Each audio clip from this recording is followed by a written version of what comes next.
আমি অনেকবার তওবা করেছি, প্রত্যেকবারই ভঙ্গ হয়েছে, তাহলে কি আমি মুনাফিক হয়ে গেছি?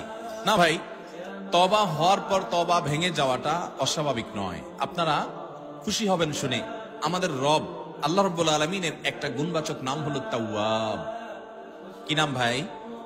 তাওয়াবের মানে জানেন? আল্লাহু আকবার। রিপিটেডলি, বারবার যিনি বান্দার তওবা কবুল করেন।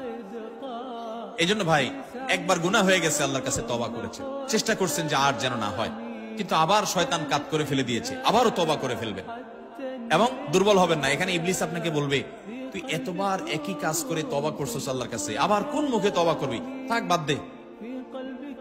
আপনার তওবা থেকে দূরে সরাবে। এটা হলো শয়তানের সবচেয়ে বড় অস্ত্র। কখনো নিরাশ হওয়া যাবে না।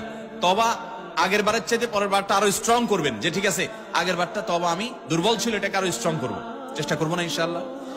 তাহলে তওবা বারবার করতে হবে, বারবার করতে হবে। ভেঙে গেলে আরো শক্ত হার্ডলি তওবা করতে হবে, নিজের প্রতি নিজে শাসন চালাতে হবে, এভাবে ইনশাআল্লাহ সামনে আগাইতে হবে।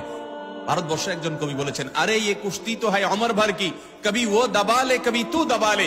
ইবলিসের সাথে তোমার লড়াই তো সারা জীবনের। কখনো ইবলিস তোমাকে কাত করে ফেলে দিবে, তোমার দ্বারা গুনাহ করায় ফেলবে, আবার কখনো চোখের পানি ফেলে কেঁদে কেটে আল্লাহর কাছে একান্তে।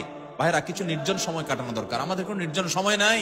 নির্জন সময় হলে ওই মোবাইলে আমরা ঢুকে পড়ি, মোবাইল টোবাইল বন্ধ করে ফেলে দিনে রাতে 24 ঘন্টার ভিতরে 5 ওয়াক্ত নামাজের পরে আগে যে কোনো সময় অন্তত 2-4-5টা মিনিট একটু চিন্তা ভাবনা করবেন, একটু নিজের হিসাব মিলাবেন, আল্লাহর সাথে কথা বলবেন। আজকে একটা গুনাহ হয়ে গেছে, আজকে একটা কাস্টমার মহিলা আসছে, তার সৌন্দর্য দেখে তাকে নিয়ে বাজে চিন্তা জল্পনা কল্পনা করেছি, নোংরামি করেছেন, গুনাহ কাজ করেছেন। কোন কাস্টমার এসেছে, তার সাথে ফাঁকি ঝুঁকি দিয়েছেন, 2 নাম্বারই করেছেন, মিথ্যা কথা বলেছেন, কিনা দর এত আসে বলেছেন, আসলে এত আসে নাই।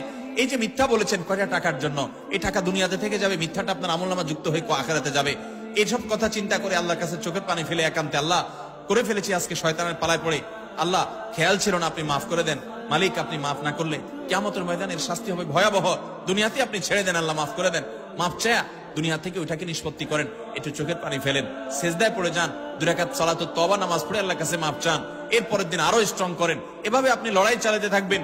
আরে এই কুস্তি তো হয় অমর ভর কি, কবি ও দাবালে কবি তু দাবালে। শয়তান গুনাহ কমা আপনার দ্বারা করায় সে জিতে যাবে, আর আপনি তওবা করে চোখের পানি ফেলে গুনাহ মাফ করিয়ে তারপরে আপনি শয়তানের উপরে জিতে যাবেন।